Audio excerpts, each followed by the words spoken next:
Palmas para Exu, não para mim não, mas para Exu.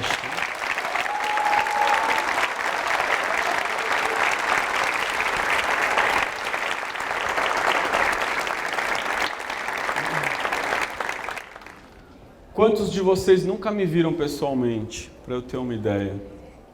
Sejam muito bem-vindos, estou muito feliz de vocês estarem aqui. Quantos de vocês são meus alunos, presencial ou virtual? Muito, muito obrigado, eu amo vocês.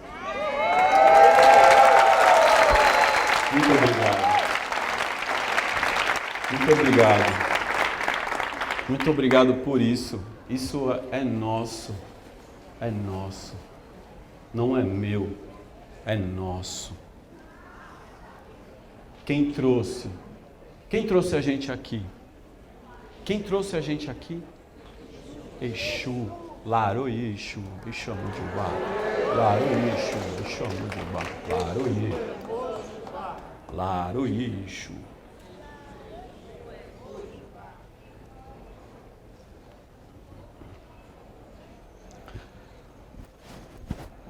Para quem tem amor ao livro, para quem reverencia o saber,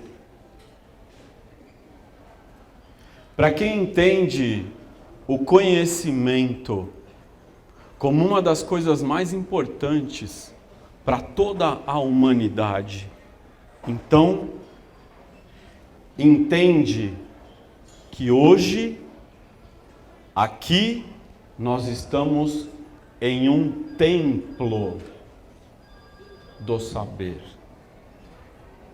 Nós estamos aqui na livraria Cultura. Esta livraria tem 71 anos de idade. Foi fundada em 1947 pela família Hertz, que fugindo do nazismo veio ao Brasil, e Eva Hertz, a matrona da família, a mulher, começou a vender livros na garagem da sua casa, na Rua Lorena, aqui do lado, Alameda Lorena. E hoje, então, nós devemos ajoelhar e agradecer e respeitar este chão de uma família Hertz, que é uma família judaica tradicional. Então, é com muito respeito e muito reconhecimento que a gente pisa o solo sagrado deste templo e agradece ao anfitrião por nos receber aqui hoje.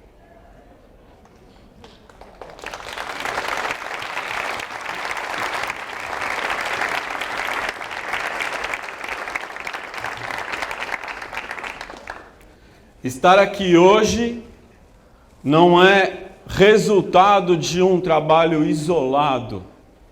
Estar aqui hoje é o resultado de mais de 20 anos trabalhando o saber e o conhecimento na Umbanda. E isso não começa comigo. Então, aonde estiver nesse momento, eu peço a bênção ao nosso mestre Rubens Saraceni. Que a gente bata palmas a Rubens Saraceni.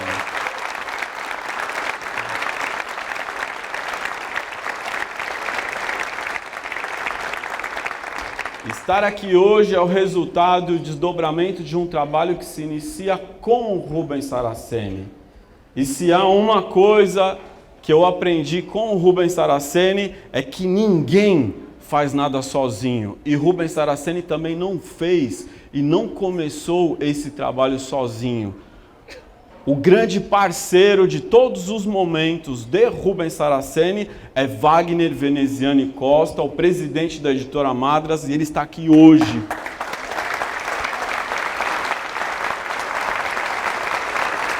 te amo. Te amo.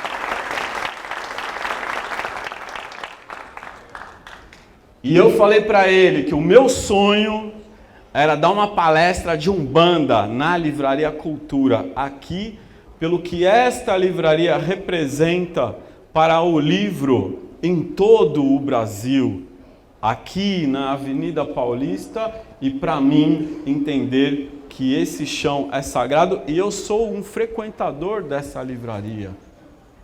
A Tânia, que é a vendedora responsável pelo setor de livros, onde estão os livros de Umbanda, ela já me conhece.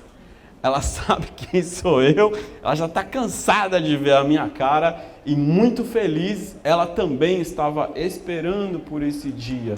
Esse dia foi preparado por todos nós. Então, o meu agradecimento a todos que caminham comigo, especialmente a minha mulher, Aline Dutra, lhe amo. Meu filho que está aqui hoje, Uriel, meus pais, a todos do Colégio Pena Branca, meu pai, te amo, minha mãe, lhe amo. E agradeço também a presença hoje aqui do cantor Nazi do Ira, que me surpreendeu com a presença dele e que está preparando um documentário sobre Exu. E tudo indica que a gente vai dar alguma colaboração nesse documentário também. Já estou muito feliz com isso, não é? Minha gratidão. O nosso assunto é Exu, que é maior do que a Umbanda. Exu é maior do que o Candomblé. Exu é maior do que todas as tradições e os formatos e as formatações que a gente possa empregar a ele. Ele transcende a tudo porque ele é uma divindade e nós somos devotos dessa divindade. Nós somos religiosos, dedicados a isto que enquanto sagrado se define como religião. É religião sempre que um grupo de pessoas tem o mesmo tipo de doutrina. Quando ritualiza isso, então fica enfatizado, ali existe uma religião. Por isso, Umbanda é religião. E ao mesmo tempo é uma não religião, porque ela não aceita se enquadrar em algo muito fechado. Ela não tem dogma, ela não aceita tabu, e ela te dá uma liberdade tão grande, mas tão grande, que ela diz assim: doutrina é a sua verdade. E cada um tem uma verdade. A minha verdade pode não ser igual à sua. E a Umbanda aceita a todos nós. Ela ainda diz assim: esta é a religião do caboclo, do baiano, do boiadeiro, da criança, do cigano, do malandro, da pombagira e do Exu. Eles não são iguais. Por que que nós seríamos? Então, uma religião que ensina você ir ao encontro de si mesmo. A Umbanda diz aquilo mesmo que Nietzsche diria: torne-se quem tu és. Osho diria: os outros já existem, seja você mesmo. Logo, somos religiosos de uma religião que da porta para dentro é espiritualidade pura. E cansamos de ler textos sobre a diferença entre religião e espiritualidade. Umbanda é, ao mesmo tempo, a religião e a espiritualidade. Então somos religiosos muito loucos. Vivemos uma loucura controlada, que é a mediunidade. A grande diferença entre a mediunidade e a loucura é: a mediunidade dá um sentido para a sua vida. Por meio da mediunidade, nós sentimos que estamos vivos e passamos a entender a vida de um ponto de vista sagrado e do sagrado. Então, por isso, nesse momento, eu elevo o meu pensamento a Deus e digo: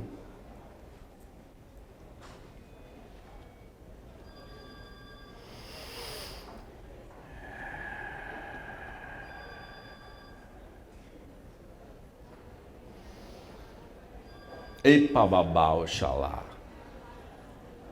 Ora Iê, Oxum.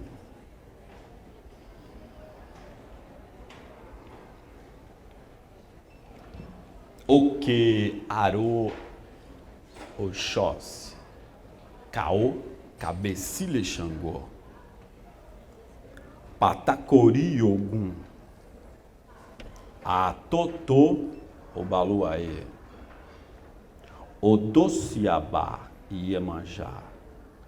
Olha o tempo, Logunã. Arrubobu, Oxumaré. Aquirô, Bahia. Calie, Oroiná. E Parrei, Ansan. Salubanana. Atotô,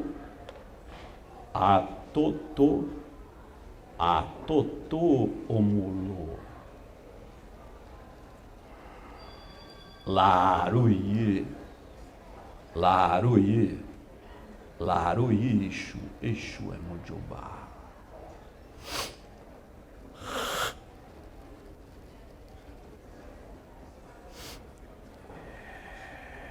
Levamos os nossos pensamentos a Deus, Pai, Criador de tudo e de todos, sua lei maior, sua justiça divina, nossos pais e mães orixás. Pedimos que nos abençoe a todos nós nesse momento e que aonde o nosso pensamento for, o vosso poder se estenda sobre nós e a tudo e a todos ligados a nós. Em vosso sagrado nome pedimos licença para falar sobre um de vossos mistérios. Exu, que assim seja.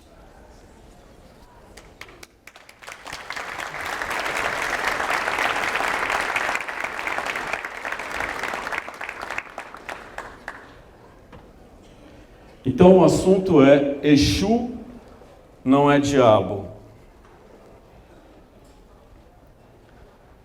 O título por si só já é tudo que a gente gostaria de dizer. Bastaria apenas colocar esse livro nas prateleiras, se não houvesse nenhum conteúdo nesse livro, mas se ele tivesse só na prateleira, com esse título único exclusivamente, ao lado de um outro escrito assim, Umbanda não é macumba, ao lado de um outro escrito assim, incorporação não é possessão, se apenas por isso houvesse de ser todo esse trabalho, já valeria a pena.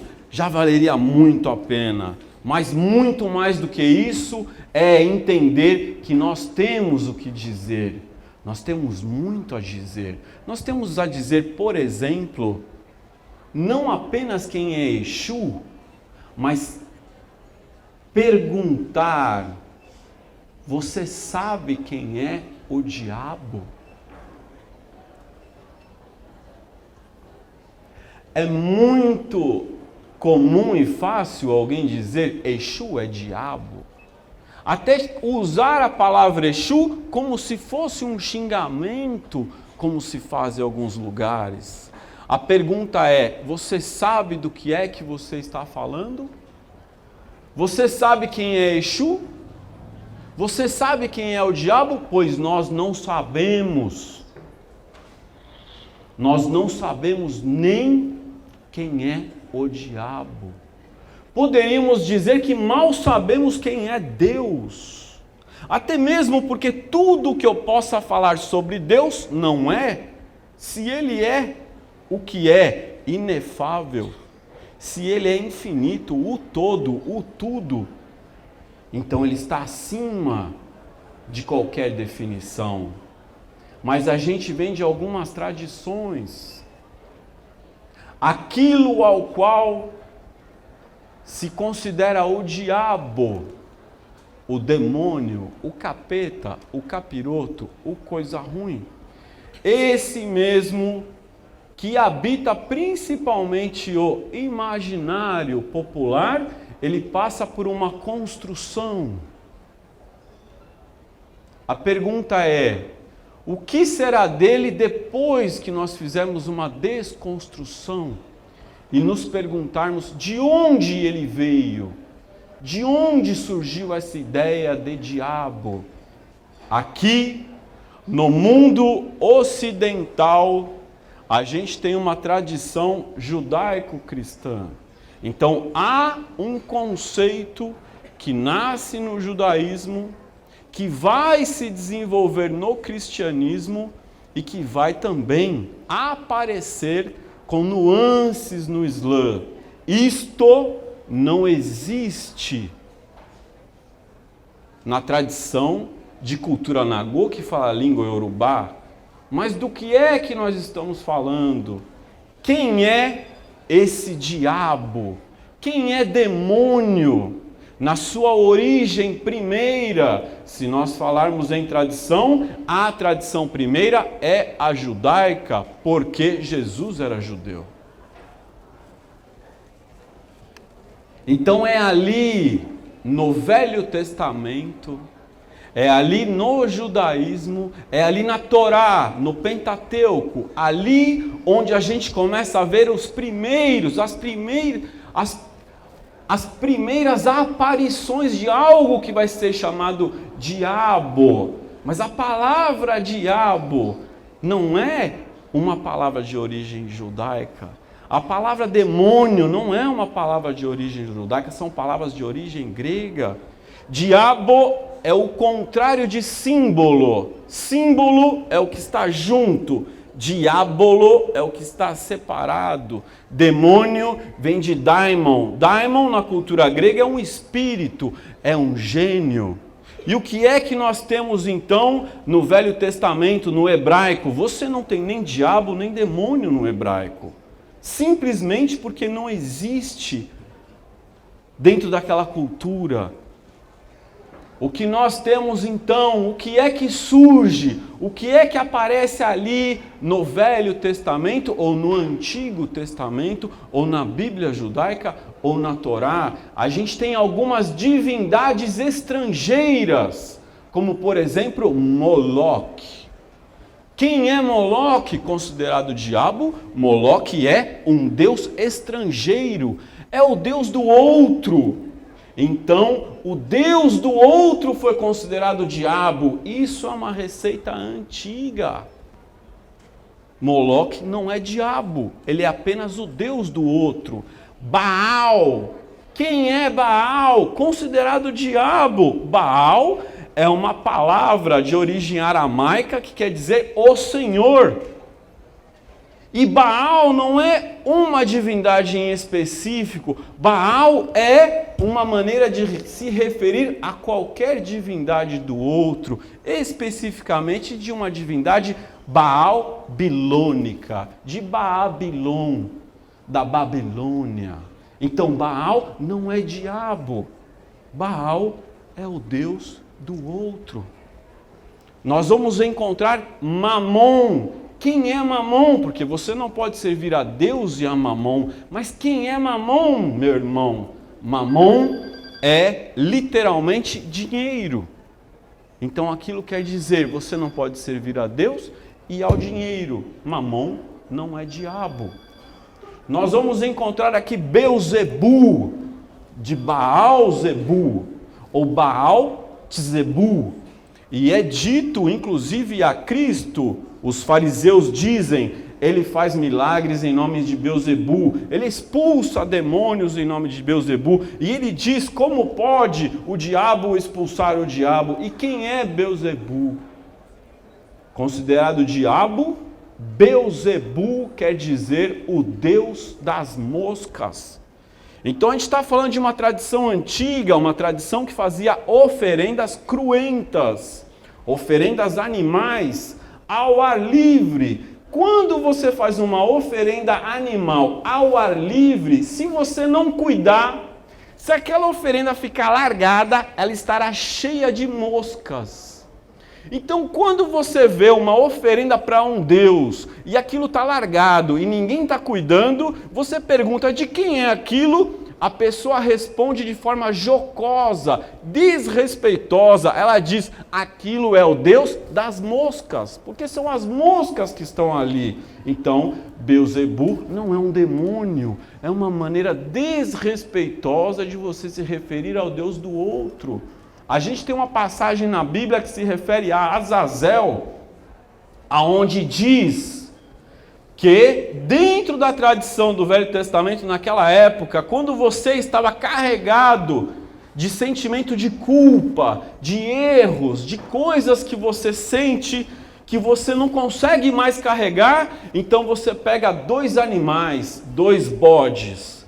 Um bode você oferece a Deus e o outro bode, você chega na orelha dele bem perto assim e você conta todos os seus erros, que depois vão ser considerados pecados, numa tradição cristã principalmente.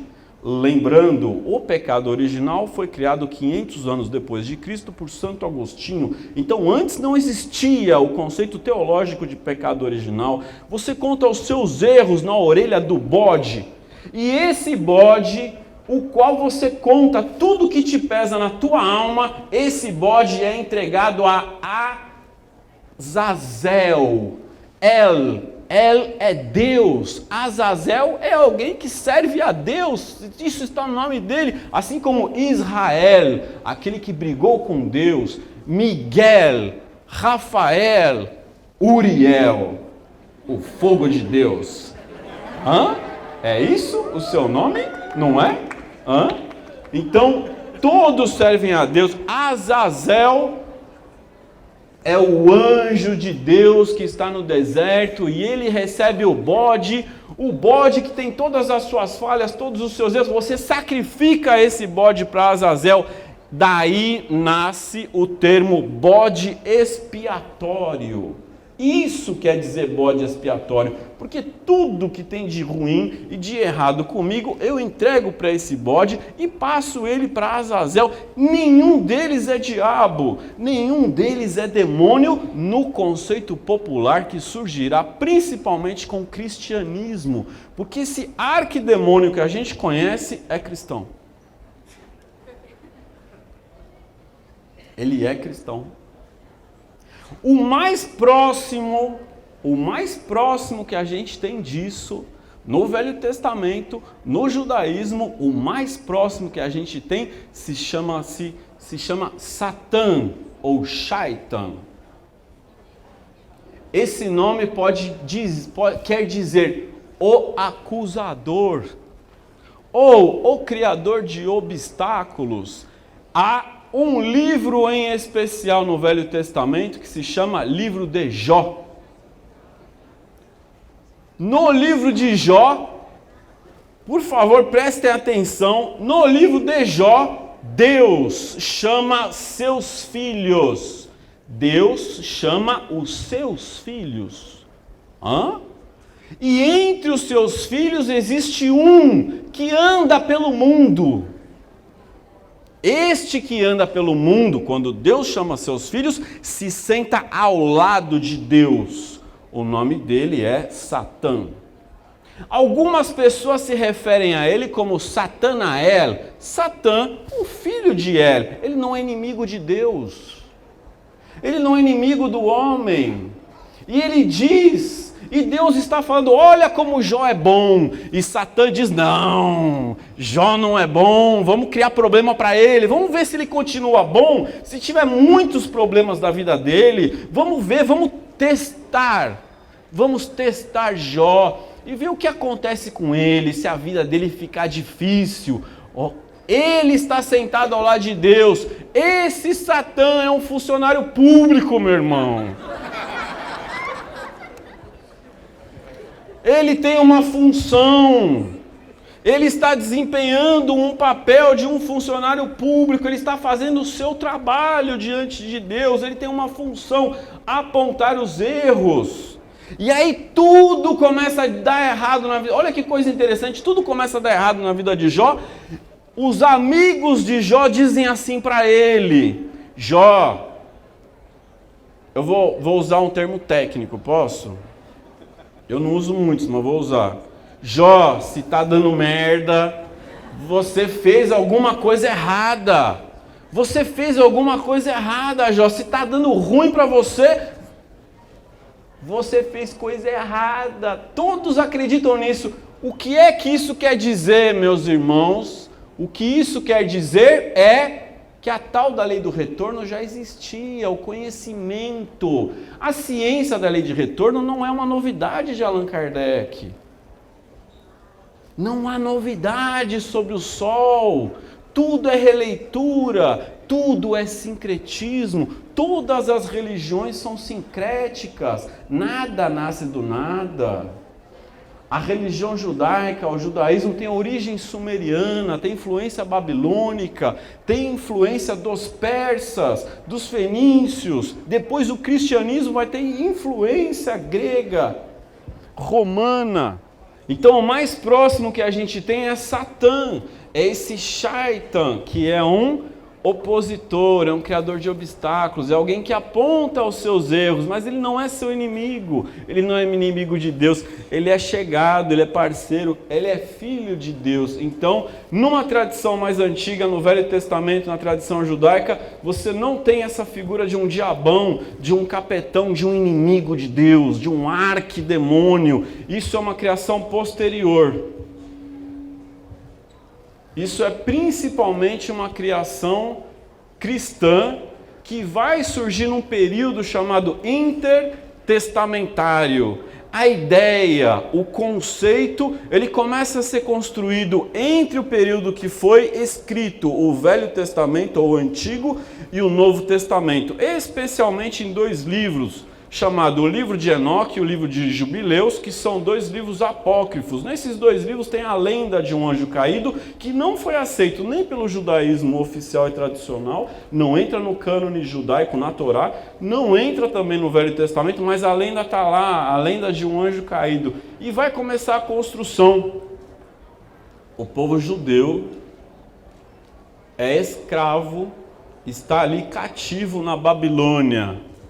Quem liberta eles do jugo da Babilônia? Ciro, o persa.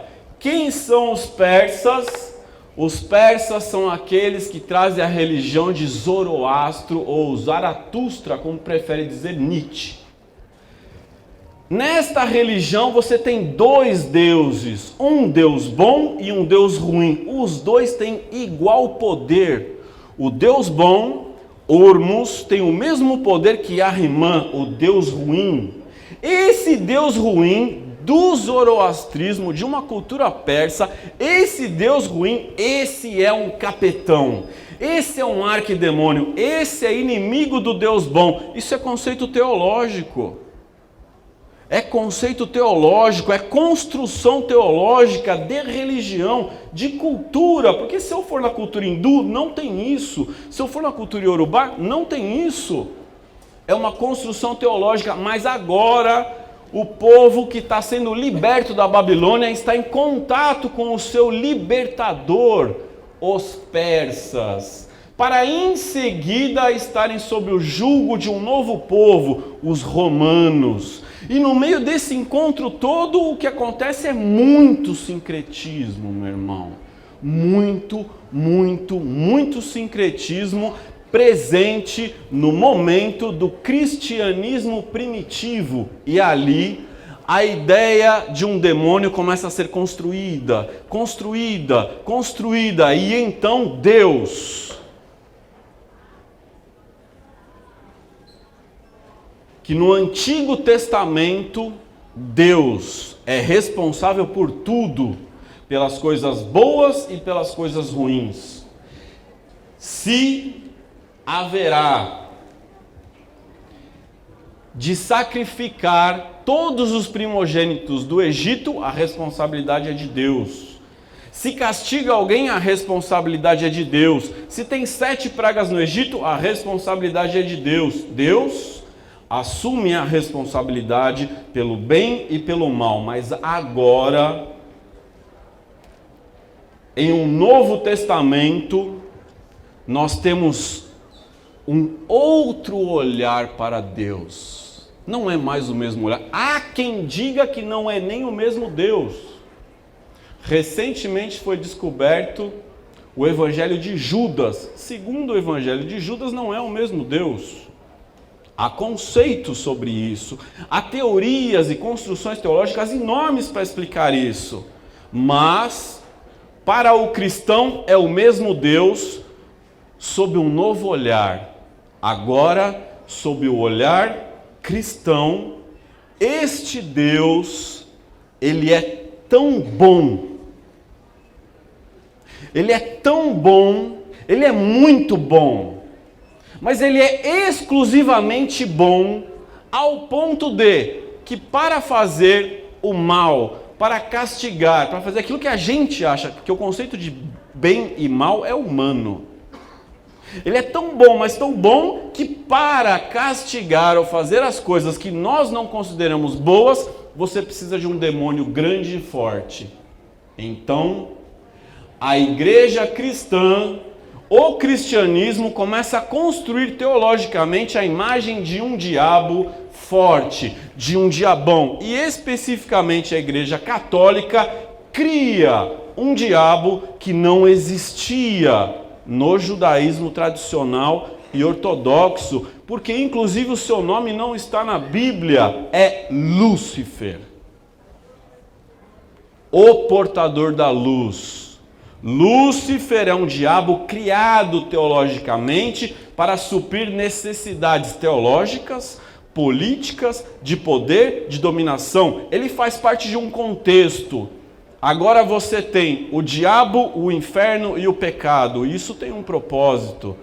A partir do pecado original, do conceito de pecado original, criado por Santo Agostinho, todos que nascem já nascem em pecado. Porque Adão pecou em Eva, pecou com Eva e nós somos herdeiros desse pecado.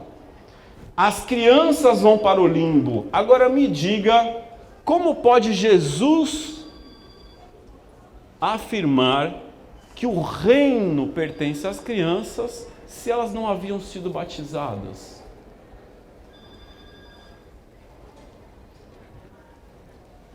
Com que propósito agora nós temos um diabo tão forte, uma ideia de pecado que entra pelas nossas entranhas, onde tudo é pecado? Se você estiver muito feliz, pode ser pecado. Se você rir demais, aquilo também é pecado, meu irmão e minha irmã.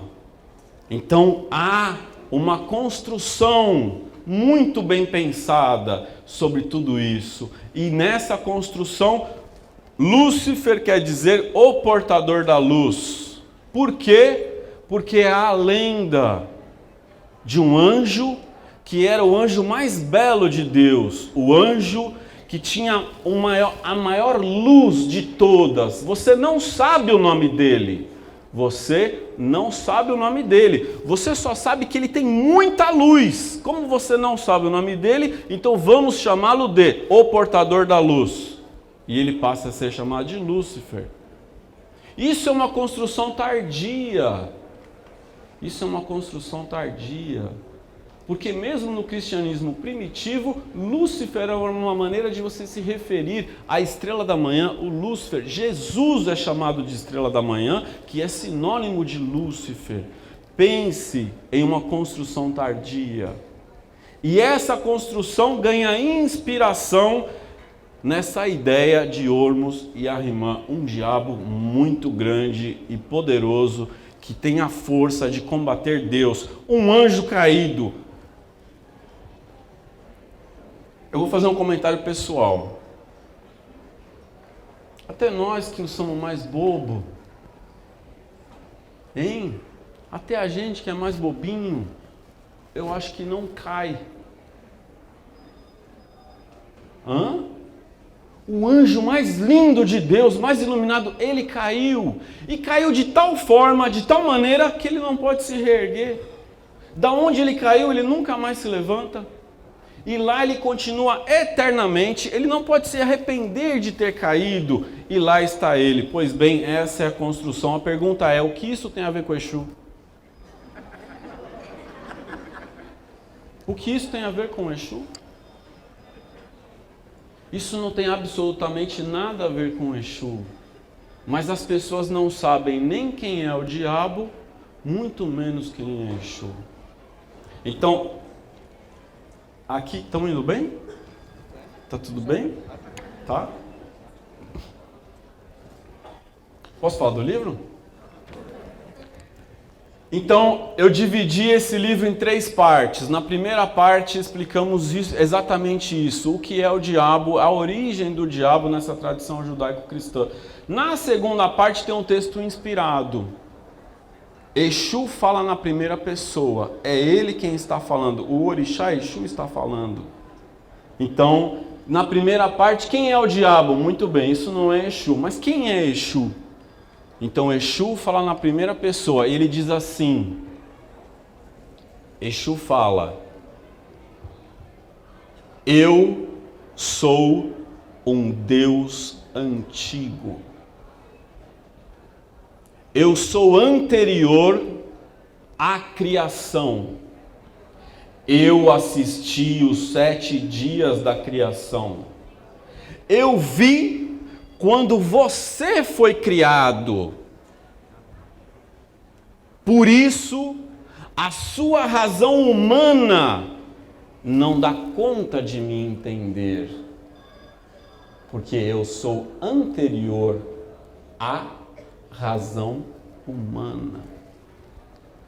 E ali ele vai, ao longo do texto, discorrendo sobre o medo, sobre a angústia, sobre a questão humana, sobre a questão das divindades, e ele vai se apresentando um Deus, uma divindade antiga, uma divindade que tem características muito peculiares.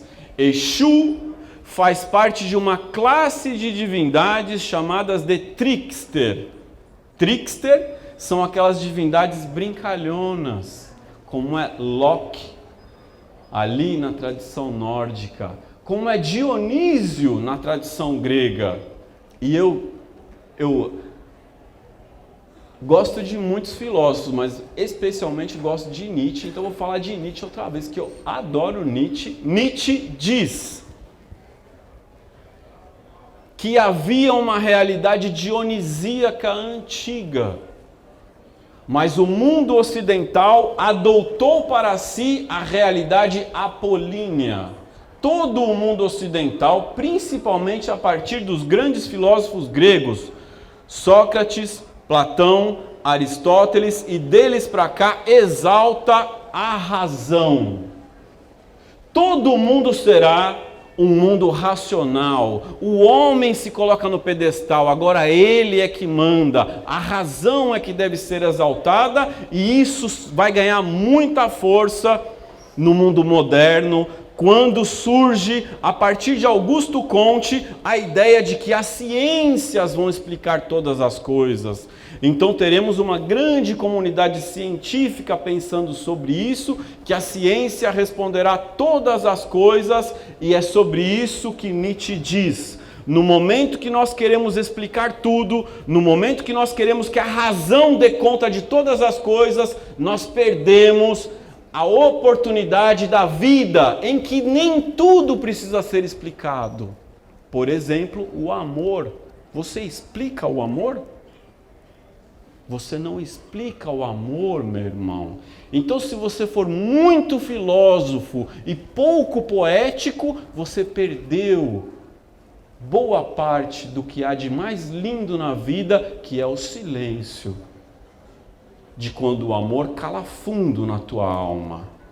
Mas não apenas o amor, a vida em que eu posso brincar, a vida em que eu posso me descontrair, a vida dionisíaca, a vida onde eu entendo que eu posso ter prazeres e isso não é pecado. A vida inspirada por Dionísio, a vida inspirada por Baco, a vida inspirada por Hermes. Hermes, o deus grego. No primeiro dia em que Hermes nasceu, ele fez uma série de brincadeiras e trapaças. Hermes roubou o gado de seu irmão Apolo, o deus Apolo. Hermes rouba. Apolo vai reclamar com seu pai, Zeus.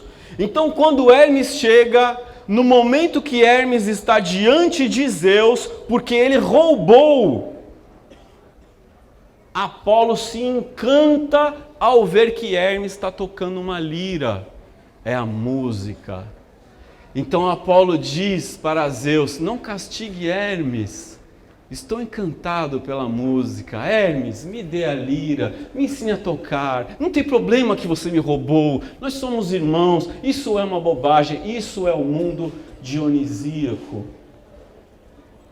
Isso é o mundo de Exu.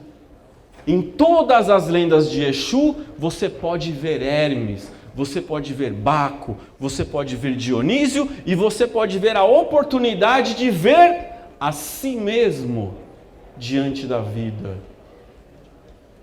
Você pode ver a si diante de uma vida que pode ser muito mais regada a prazeres, a alegria, a felicidade, a ausência do conceito de pecado. Que linda é a vida se eu não tiver mais que carregar esse peso. Então é sobre isso que nós estamos falando em nome de Exu, porque Exu representa todas essas coisas. Na terceira parte do livro, a gente fala mais especificamente sobre Exu na Umbanda, que tradicionalmente na Umbanda se trabalha com espíritos, com entidades que vêm na força do Orixá Exu. O Orixá Exu é uma divindade, na Umbanda temos entidades Exu, que é o seu tranca-rua, o seu marabô, o seu tiriri, o seu sete encruzilhada, o seu maioral, os seus sete montanhas, o Exu da sombra, Exu calunga, caveira, tatacaveira, ossos, quebra-ossos, Exu da meia-noite. Quem aqui leu O Guardião da Meia-Noite? Muito bem. Palmas para o Guardião da Meia-Noite, meu irmão.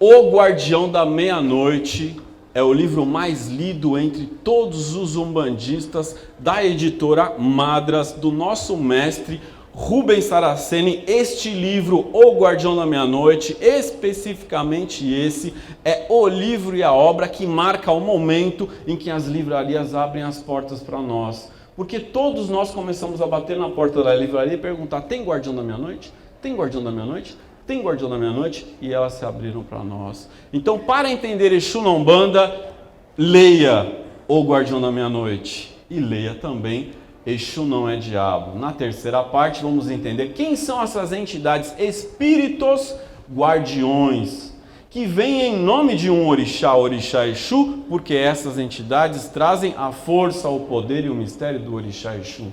Então, temos alguns anexos a esse livro, entre eles um texto do Wagner Veneziane Costa, O Poder dos Chifres.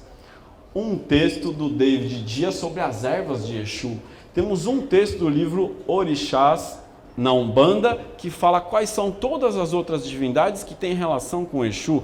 Um texto sobre os nomes de Exu, Exu Marabô, de qual orixá que é, Exu Tiriri, de qual orixá que é, Exu Tranca-Rua, são curiosidades que a gente tem, que o povo quer saber. Então, nesse momento, a minha gratidão a todos vocês por estarem aqui, muito, muito, muito obrigado. Isso é o básico do que eu tenho, do que eu gostaria de falar sobre esse livro, sobre Exu, aqui hoje para nós. Muito obrigado.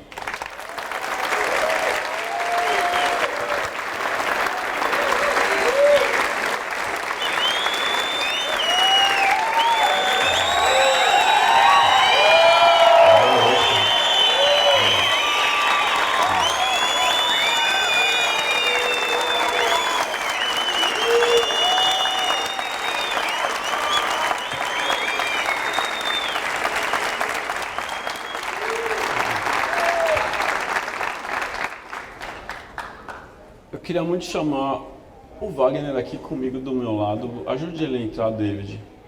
É só pra dizer que eu te amo, cara.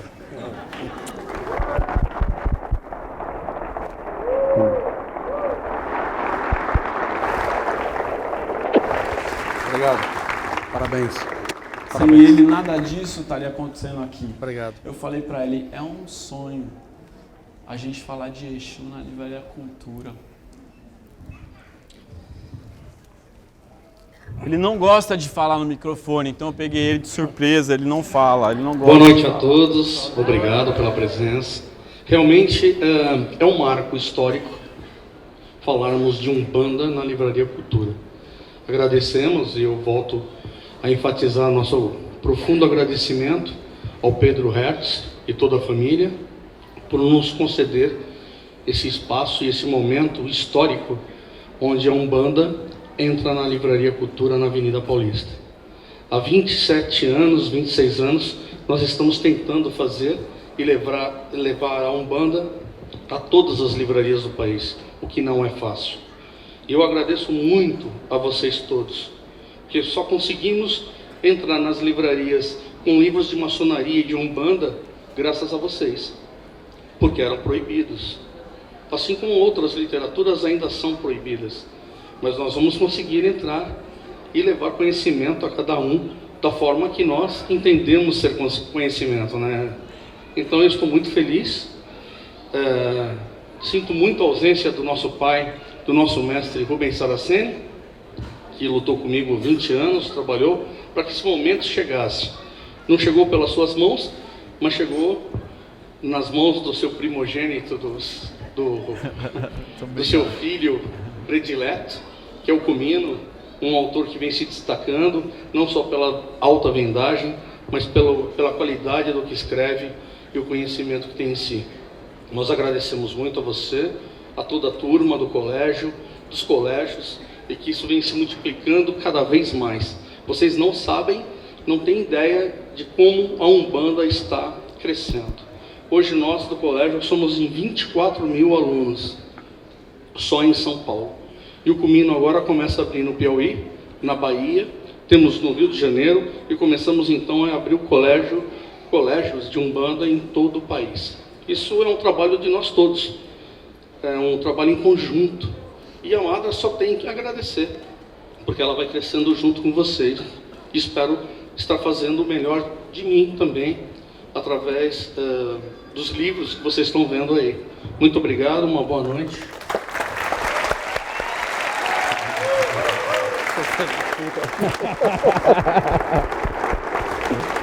Obrigado. Muito obrigado. Acompanha ele, David. Muito obrigado. Eu não sei como a gente está de tempo. Eu adoro responder pergunta. Adoro responder perguntas, né? Nesse momento é comum a gente querer, no lugar de pergunta, falar alguma coisa, contar alguma coisa, fazer alguma colaboração. Eu acho difícil a gente conseguir fazer isso. Mas alguma pergunta muito pontual assim, se eu tiver tempo, eu gostaria de responder. Oi? Tenho 10 minutos, então uma pergunta muito pontual. Existe uma pergunta muito pontual? Nenhuma pergunta? Quando sai o livro do Orixá Pombagira? Muito bem, eu vou responder. A irmã perguntou quando sai um livro sobre Pombagira. E aí fica até, qual é o nome, né? Exu não é diabo, Pombagira não é o quê? Pombagira não é o quê? Não é? Então surgiram várias possibilidades. Pombagira não é vulgar. Pombagira não é submissa. Mas no lugar de uma negação, talvez para a Pombagira caiba uma afirmação. Surgiu uma afirmação, inclusive a Ana falou de uma afirmação na internet, Pombagira é o que ela quiser. Mas eu penso numa outra afirmação, eu penso assim, Pombagira é mulher igual você. Eu acho que isso deveria ser uma afirmação, não é? Então, sim, não tem nada de Pombagira aqui, porque Pombagira merece um livro só para ela, não é? No momento certo ela chega. E aí, Yuri? A minha pergunta é, você diria que Exu não é diabo? É o seu melhor livro?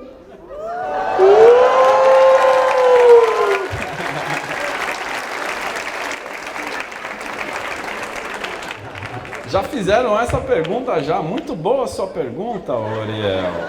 Muito boa essa pergunta.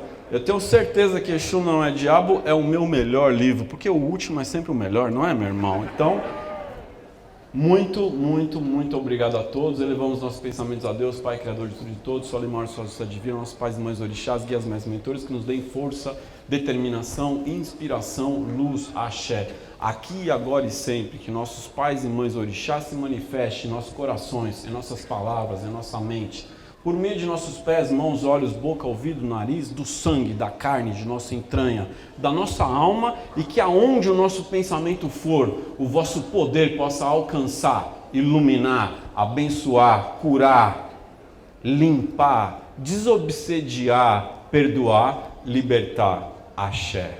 Laroixo.